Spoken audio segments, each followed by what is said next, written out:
Welcome to the Deep Dive, the show that, well, digs deep into sources to pull out the insights you need. Today we're looking at a truly remarkable human story. It's a journey, really, that started in some pretty deep individual despair and just grew into this huge global wave of hope. It's hard to picture now, maybe, but for people struggling with alcoholism back in the early 20th century, things looked incredibly bleak. Help, almost non-existent, really. Yeah. And the feeling for so many was just utter isolation, hopelessness. Yeah, our sources really paint a stark picture of that. They do. You see phrases like feeling like the lowest thing that God let live, Hmm. just trapped. Alcohol, as one put it, blocked out the reality of life. And even people who, looked like they could handle their liquor on the outside. Inside, there was often this intense conflict, guilt, shame. And no real raid map out. Exactly. A desperate lack of solutions, mostly seen as a moral failing back then, not really something treatable. But out of that desperation, something pretty extraordinary started to bubble up. So our mission today for this deep dive is to unpack the key moments, maybe some surprising turns, that took this tiny fledgling fellowship, Alcoholics Anonymous, from just a few people in Ohio and New York, Right. and pushed it right into the public eye. We're really going to zoom in on one specific moment. 1941, a single magazine article that, honestly, seems to have changed absolutely everything for them. It's fascinating how that happened, and we'll trace how their core ideas, their principles, often figured out through, trial and error, became this solid foundation for growing worldwide. It helped so many people not just stop drinking, but find a whole new way to live, a purposeful way. Yeah, it's a real testament to that power of shared experience, isn't it? Absolutely, and a unique approach to recovery. So why should you, listening right now, care about this? Well, this isn't just history class. It's a powerful story about community, how it evolves, and how a message of hope, if you get it right, if you articulate it effectively, can just resonate way beyond where it started. It's about understanding maybe the mechanics of how a good idea, maybe even a revolutionary one, can genuinely change things on a huge scale. Okay, let's dive in. Let's trace that path from Akron to the world. Okay. So to really get why AA eventually just exploded, we need to rewind. Go back to those very early formative years. It wasn't really a structured movement yet. More like sparks of hope, right? Popping up out of this feeling of being completely overwhelmed. That feeling where, as one early person said, the need for drinking is stronger than us. That's such a crucial starting point. Yeah. The beginning of AA wasn't some big master plan, not at all. It was more like these separate efforts popping up, different places, same problem. Yeah. In Akron, Ohio, you had Dr. Bob, a physician, one of the co-founders. Right. And his style was described as just good old-fashioned AA, very direct, no frills. He'd gather a few suffering alcoholics, sometimes just one-on-one, and explain what he would like us to do. Really focus on practical steps, shared experience, not much theory. And then over in New York, you had Bill W., the other co-founder, doing similar work, but with a slightly different approach initially. Yeah, quite different at first, actually. Bill had this very powerful spiritual awakening that got him sober. And understandably, he was really eager to share it. But his initial approach was, well, kind of like preaching about his spectacular spiritual experience. Like trying to convert people. A bit like that, yeah. Very passionate, Yeah. but it often just didn't land. It didn't quite connect with the raw desperation of the person still drinking. Until someone gave him some pretty crucial advice. Ah, yes. Dr. Silkworth, Bill W.'s doctor. A real pioneer in treating alcoholism back then. He gave Bill advice that honestly shifted AA's whole communication strategy. It was a total pivot point. What does he say? Silkworth, understanding the mindset, the medical state of an alcoholic, told Bill, and this is a quote, "Quit preaching. Quit harping on your odd spiritual experience. Tell your own story." Just tell your own story. Exactly. Then pour it into those drunks how medically hopeless alcoholism is. Soften them up enough first. Then maybe they will buy what you really have to say. You've got the cart before the horse. Wow. That's incredibly insightful, not just about delivery, but about human connection, right? The vulnerability. Absolutely. Yeah. That's the real gem there, the power of shared experience. It opens doors that logic or, even spiritual arguments often can't. Silkworth saw that the raw personal story, what it was like, what happened, what it's like now, that's what resonates. Because you've been there. Precisely. Been You connect when you've walked in their shoes.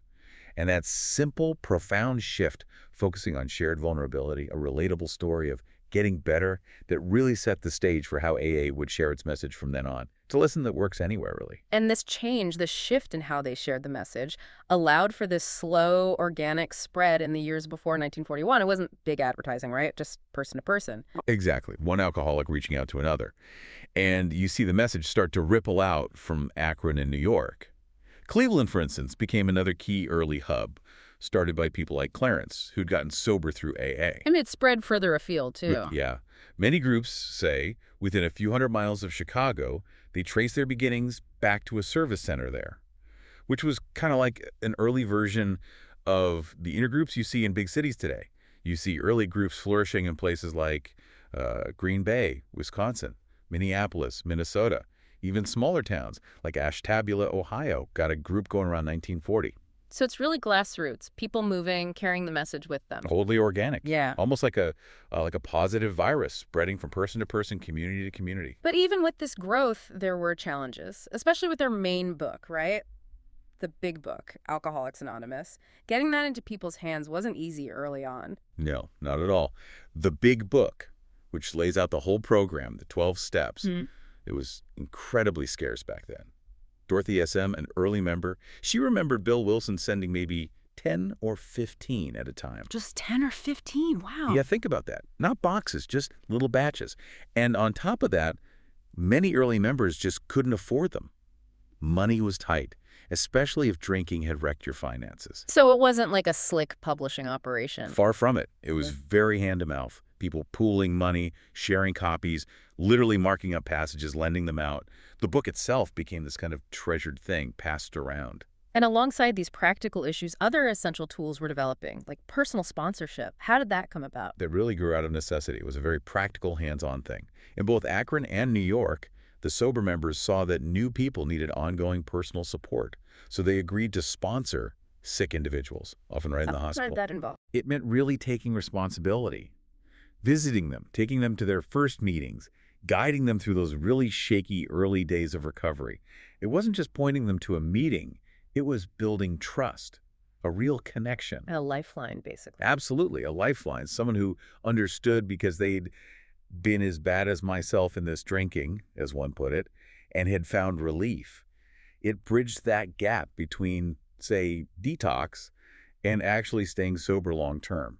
So the fellowship is growing slowly. These key tools like sponsorship are emerging. Right. There's a clear need for like a formal identity, a clearer program, which brings us to the big book finally getting finished. Right. April 1939. That's when the book Alcoholics Anonymous was finally published. It was a huge effort, pulling together all the experience, the wisdom of those early members into something coherent. And the name itself has a story, doesn't it? It does. Originally, they wanted to call the book The Way Out. Seems fitting. But then they checked, and there were already like 12 other books with that exact title. Oh, wow. Okay. Yeah. So facing that, they decided to just use the name of the fellowship itself for the book's title, Alcoholics Anonymous. Which turned out to be pretty significant. Hugely significant. It wasn't just practical. It cemented the movement's identity. And maybe unintentionally at first, it really reinforced what would become their treasured spiritual principle of anonymity. Humility, modesty, principles before personalities. It was all kind of wrapped up in that name. So this book becomes the cornerstone. How did it fit into their work overall at that point? It quickly became one of the threefold aspects of AA's work. You had the group meetings, you had working with new people, prospects, and you had the big book. It laid out the basic tenets and the sources stress. You must read it if one is to arrive at any understanding of their program. It gave them a common language. Exactly. A shared roadmap, a consistent message for a fellowship that was, by its nature, very spread out. The book let the message travel, be understood, be applied consistently, even where there wasn't an experienced sponsor right there yet. Okay, so by early 1941, AA has this foundation. A core message, thanks partly to Dr. Silkworth. A growing network, a key text. But still, relatively small in the grand scheme of things. Right, a nascent movement. Definitely growing, but sort of poised on the edge of something much, much bigger. No, let's really set the stage. Picture AA, beginning of 1941. It's working for people, definitely. Lives are changing.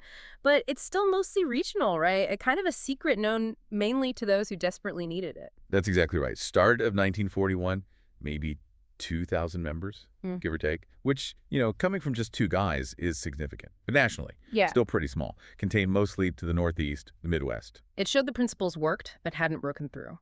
Right, and even within that, like any new group, there were growing pains. The pioneers, Dr. Bob, Clarence S., they faced internal criticisms, disagreements. Success, even spiritual success, doesn't mean no problems. And then everything changes. March 1st, 1941. One article. In one of the biggest magazines in the country. It just lit a match. The Jack Alexander article, titled simply Alcoholics Anonymous, in the Saturday Evening Post. You really can't overstate what a game changer this was. Explain at the Saturday Evening Post. What was its reach back then? It wasn't just a magazine. It was the magazine for millions of Americans, a cultural touchstone. It was in homes everywhere, sitting on coffee tables for weeks. For a group like AA, mostly unknown, getting into the Post was like being instantly beamed into almost every living room in America. From whispers in small meetings to a national broadcast. Exactly. The scale was just massive, unimaginable for them beforehand. And Alexander's article itself, it wasn't just a notice. It was sympathetic, detailed. Very much so. Incredibly sympathetic, thoroughly researched. Alexander really captured what AA was doing. He presented it not as some, weird cult, but as a legitimate working solution to this devastating problem. He spread the news of AA's existence effectively. We're making it understandable. Yes. Accessible. Understandable to a public who probably had no idea anything like this even existed for alcoholism. Yeah. He used the personal stories, the practical steps, the transformations. It brought the message out of the shadows and onto the national stage in a way that just clicked with people, demystified it, gave hope. So millions read this. Yeah. What happened? Was it a slow burn or immediate? Immediate. Explosive, really. The article created a tremendous personal ovation in the press. Its impact was huge. We know for a fact that alcoholics, people who'd felt totally alone, maybe read this article and just flocked in. Plugged in. That's the term used. Bill W. himself said the article proved that enthusiastic public confidence could swell our ranks to numbers of which we had only dreamed before. It showed the sheer power of the mainstream media to just turbocharge the spread of this very personal message. And the numbers, the growth figures are pretty staggering, right? Astonishing. Membership quadrupled in 1 year. Quadrupled. Yeah, from about 2,000 members at the start of 1941 to around 8,000 by the end of the year. And that was just the beginning. It kicked off, as the sources say, uncounted thousands of pleas for help from individuals and from growing groups all over the world. This article wasn't just news. It was the catalyst, the spark that took AA from being this regional curiosity struggling along to a national force, and very quickly an international one. It proved, as Bill W. put it, the tremendous fact that AA, when the word really got around, could now soundly grow to great size. A defining moment. Irreversible. Absolutely. The dam had broken. So within a year, AA size, its visibility, completely transformed, which is incredible, obviously, spreading hope, saving lives. But I imagine that kind of rapid-fire growth brings a whole new set of headaches, right? Oh, absolutely. You hit on a critical point there. This phenomenal expansion brought another problem, a very important one. Suddenly, they're under this intense national spotlight. They had to begin dealing with the public on a large scale. The stakes just got way higher. Much higher. Public perception became vital, almost life or death for the movement's continued growth. So what did good public perception mean for them then? And how did they walk that line between needing people to know about them but not wanting to, promote themselves? It seems tricky. It was incredibly delicate. The founders saw it clearly.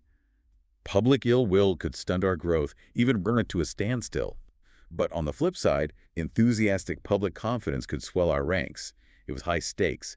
Blunders that aroused prejudice could cost lives because alcoholics already facing stigma might just turn away. So they needed a plan, a careful one. Right. A carefully thought out public relations policy had to be formed and put into operation. And what came out of that pressure cooker was this really unique, profound idea about how a spiritual fellowship should engage with the world. Not like selling a product, more like sharing an experience. And that leads right into one of their core principles, doesn't it? One of the traditions. It does. Tradition 11, which is one of those 12 guiding principles for how AA operates, interacts with the world.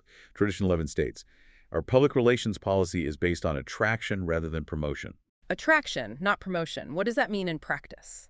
It means AA shares its message through the lives of its members, through their recovery stories, their experience, strength, hope, not through slick ad campaigns or, self-praise or actively trying to recruit people. Let the results speak for themselves. Essentially, yes. It's a vital distinction for a spiritual program. Focus on the authentic lived experience, not on selling something. The idea is that genuine change, genuine recovery, is attractive in itself. It draws people in. Now, speaking of public image and principles, anonymity, that's probably the most famous AA principle. But that also had to evolve during this explosion, right? And it kind of paradoxically, even Bill W. himself maybe stumbled a bit with it early on. Absolutely. It's one of those fascinating bits of history. Bill W., the co-founder, he was, by his own admission, AA's #1 anonymity breaker for a couple of years right after that Saturday Evening Post article. Really? How so? He was happily handing out personal interviews and pictures to the press. His thinking was pretty pragmatic at first. He saw it did us plenty of good. Alcoholics flocked in. He was excited by the publicity, thought he could manage it, keep traveling, keep talking, let local groups handle the follow-up. He genuinely thought his personal fame could be harnessed for the good of AA. Okay, so it worked initially, brought people in, but then the downside started showing up. Exactly. Yeah. While the surge in interest was real, having individual members, even Bill in the spotlight, created serious problems. It threatened the integrity of the whole thing. You had members starting to solicit funds, maybe for their own drying out farms or clubs, right when AA was trying to establish it, didn't want outside money. Undermining the message. Totally. There were other public solicitations, powered largely by anonymity breaking. It blurred the lines between helping others and personal gain. It damaged trust. People started to lose confidence in the promise of anonymity, and that frequently turned people from us. It caused real harm. So this is where that collective wisdom kicks in, what the sources call the prudent voice of long experience. Precisely. A hard lesson learned through experience. The fellowship collectively realized that 100% personal anonymity before the public is just as vital to the life of AA as 100% sobriety is to the life of each and every member. Wow, that's a strong statement. It is. And it became Tradition 12. Anonymity isn't about fear, they realized. It is the prudent voice of long experience. It's about constantly reminding everyone. Principles before personalities. No single ego, no matter how well-meaning, should overshadow the message. Keep the focus on the program itself. That's what ensures its health, its unity, its appeal to anyone who needs help. Okay, so beyond PR and anonymity, this massive growth spurt also created huge financial and organizational headaches. Suddenly, this small band of sober folks needed like an actual structure, and structures need resources. That's putting it mildly. Fundraising for that first general service office. Really tough. Bill W. tells a story about a trustee who actually suggested forming a stock company to raise funds. A stock company. For AA. Yeah. But it didn't fly. As Bill put it, New York drunks just do not believe it. Talk high and holy about mixing a spiritual enterprise with money and promotion. There is this deep-seated resistance to anything that smelled commercial. They were wrestling with how to fund things without compromising their spiritual core. So they needed a solution that felt right, that fit their identity, which led to Tradition 7, right? Self-support. Tradition 7. Every AA group ought to be fully self-supporting, declining outside contributions. That became the bedrock. For the central office, they decided to set a voluntary contribution guideline, just $1 per member per year. $1 a year. Yep. And while the money didn't always pour in right away, it proved to be enough. This principle of self-support was absolutely fundamental. It guaranteed AA's independence, no strings attached, no bowing to outside interests, donors, governments. It protected their autonomy, their focus purely on helping alcoholics. It showed their own humble, collective effort could sustain them. But the internal chaos wasn't just about money, was it? You had groups just mushrooming everywhere, often with little guidance. Sounds like that led to some interesting problems. Interesting is one word for it. It was intense, chaotic, sometimes probably funny in hindsight, but not at the time. This rapid, unguided growth created all sorts of issues. The sources paint a vivid picture. Moochers mooched, people showing up just to take advantage. Yeah, right. Lonely hearts pined, folks looking for romance, not recovery. Committees quarreled, endless arguments over petty things. New clubs had unheard of headaches. Just basic organizational nightmare. Sounds wild. It was. Orders held forth, people dominating meetings, groups split wide open over disagreements. You even had members turned professional, selling AA by the copy, trying to make a buck off it. And sometimes, unbelievably, whole groups got drunk together. Wow. So it was real trial by fire, learning how to self-govern on the fly. Completely. They had to figure out how to maintain unity and purpose with all this diversity and expansion and no strict central control. And I understand this even led to different styles of AA emerging, like Akron style versus New York style. Yeah, that was a real thing. It wasn't just trivial, it reflected different emphasis. Akron, influenced heavily by Dr. Bob's direct medical background, sometimes had a more literal, explicitly Christian flavor. It was seen as having greater rigor. Okay. New York, maybe more influenced by Bill W., developed a slightly more generalized take on the higher power concept, trying to be broadly inclusive, using ideas like God, meaning good orderly direction, to welcome atheists, agnostics. So different flavors developing. How do they keep that from tearing the whole thing apart, especially during all that chaos? That's where you see the early genius, the maturity kicking in. The key wasn't just noticing the differences, but how they handled them. They somehow managed to respect, even defend, each other's right to be different. As long as the core principles were there. Exactly. As long as a member didn't drink, went to meetings, worked the steps, the stylistic differences were secondary. This early tolerance, this focus on unity of purpose over uniformity of practice, was crucial. It's what allowed AA to adapt globally, welcoming people from literally all walks of life, keeping the main thing, helping alcoholics recover. So to manage all this complexity, this growth, the chaos, they realized they needed a better structure, something to provide guidance without being like a dictatorship. Precisely. The board of trustees was small, kind of distant. Yeah. Bill W. noted that hardly anyone even knew who the trustees were. There was a disconnect. So the solution they came up with was the General Service Conference. What was that? The idea was a body of state and provincial representatives, delegates, elected by the groups, who will sit yearly with our foundation trustees as their traditional guide. It was meant to be the guiding conscience of our whole world effort. So making it more democratic, linking the leadership back to the members. Exactly. A huge step in governance. Yeah. It took power away from just a few founders and put it into the hands of representatives from the groups themselves. It ensured the leadership stayed connected, responsive to the members' collective conscience, not just a top-down bureaucracy. Okay, so it's clear this massive growth, driven by that article, forced AA to build its structure, sharpen its principles. The challenges actually forged the organization that could last. But let's get back to the core. What was the message that hit home for so many people? We was at the heart of this recovery program. We've talked about the growth, the structures, but none of that matters if the core message doesn't work, right? What was it about the AA program itself, its key ideas, that resonated so deeply with people who felt hopeless? It really starts with something kind of counterintuitive. That first step, step one, we admitted we were powerless over alcohol, that our lives had become unmanageable. It sounds like defeat, but it's described as this amazing paradox, because that total admission that you're totally unable to be rid of the alcohol obsession until you first admitted that you were powerless over it, that's the key that unlocks the door. It's admitting willpower isn't enough.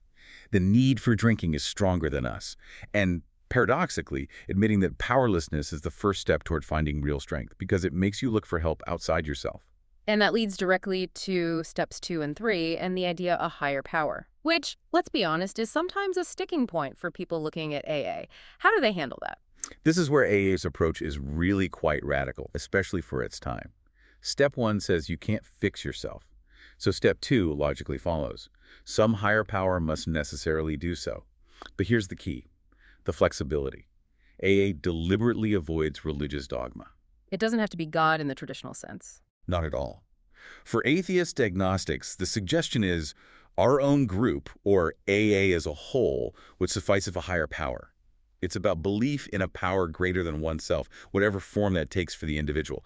That idea, God, is good orderly direction. That's another perfect example of this inclusivity. Find what works for you. Open your mind beyond your own ego. Okay, so after admitting powerlessness and opening up to a higher power, the program goes deep into self-examination. Steps 4, 5, 8, 9.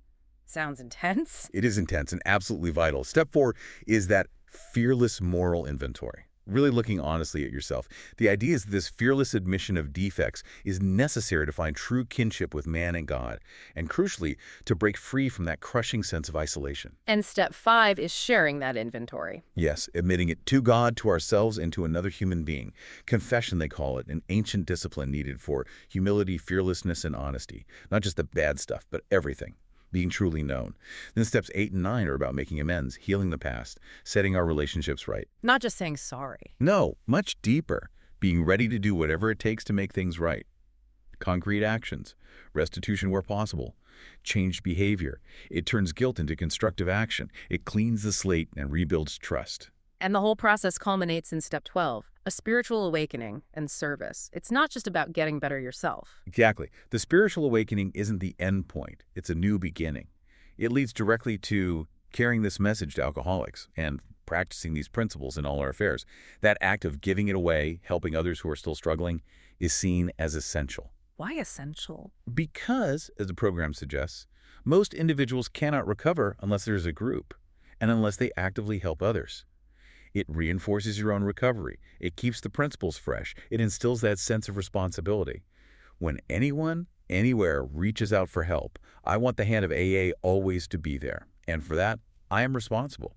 It gives life purpose beyond just staying sober. That's a really comprehensive journey. But how does it actually feel for someone going through it? What's the lived experience of change?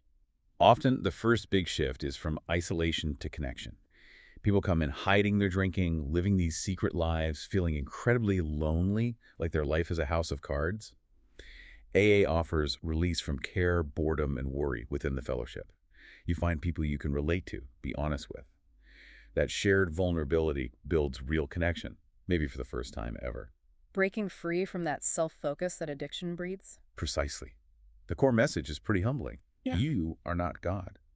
The alcoholic realizes they're not in control, even of himself. And that realization helps shift from that intense self-centeredness, where your own will keeps causing problems, towards a God-directed life, however you understand that. Finding meaning outside yourself, stop trying to fix them, other people, situations, and focus on fixing me. That brings a lot of peace. And the sharing of stories. That seems so central, hearing what it was like, what happened, what it's like now. Hugely important. Telling your story helps the speaker humility perspective.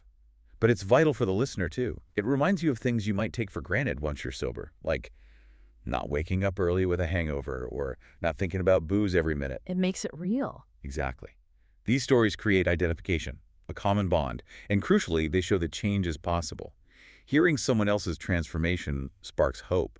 It normalizes the struggle and makes recovery feel achievable. So it's clear this is way more than just putting the plug in the jug, as they say. It's a total life change. Oh, absolutely. The goal isn't just sobriety. It's aiming for serenity, sanity, and detachment with love. People find new perspectives, and ease in living, and acceptance and serenity, a whole new way of looking at themselves, relationships, life. As one person put it beautifully, life now is directed by a desire to do what God wills for me, out of love for God rather than fear of Him. It's a path to a much more meaningful, satisfying life, a true awakening. What an incredible journey we've traced today, from that deep, desperate solitude of early 20th century alcoholism to, well, a truly worldwide fellowship. The story of Alcoholics Anonymous is just, it's profound. Individual transformation, collective transformation, resilience, connection. We really saw how those first tiny groups in Akron and New York, just driven by this desperate need, slowly built a foundation. And how that crucial advice from Dr. Silkworth, shift from preaching to sharing your own story, Right. really shaped a message that could connect. And then that lightning strike moment, 1941, the Jack Alexander article in the Saturday Evening Post, not just news, but a national spotlight that, as we saw, quadrupled membership in a year. It blasted AA from the sidelines onto the national stage. Yeah, that article was undeniably the catalyst for that first explosion of growth. It proved that the message had power, that AA could grow huge once people actually heard about it. But that explosion brought challenges, big ones. Public relations, anonymity, money, keeping groups unified. Right, but those weren't just problems, they were catalysts too. They forced AA to hammer out its traditions, attraction, not promotion, anonymity, self-support. Those principles, forged in the fire of early growth, created the resilient, adaptable structure that lets AA continue today. They learned hard lessons early on. It really is a powerful story. So, as we wrap up this deep dive, here's something to maybe chew on. In a world that's often looking for the quick fix, the charismatic leader, the big top-down solution, AA's journey from Akron to the world really shows the incredible lasting power of something different, decentralized, principle-based. What can that teach us about change? Whether it's personal change or societal change, it suggests that maybe humble service, radical honesty, that collective conscience, maybe those things ultimately have more staying power than big personalities or flashy trends. It makes you think. It reminds us maybe that sometimes the most revolutionary ideas are built on the simplest human truths, shared one person at a time, echoing that common experience of pain, hope, and ultimately recovery. Thank you for joining us on the deep dive. We hope this exploration has given you some fresh perspective, some valuable insights into this truly remarkable movement. We'll see you next time.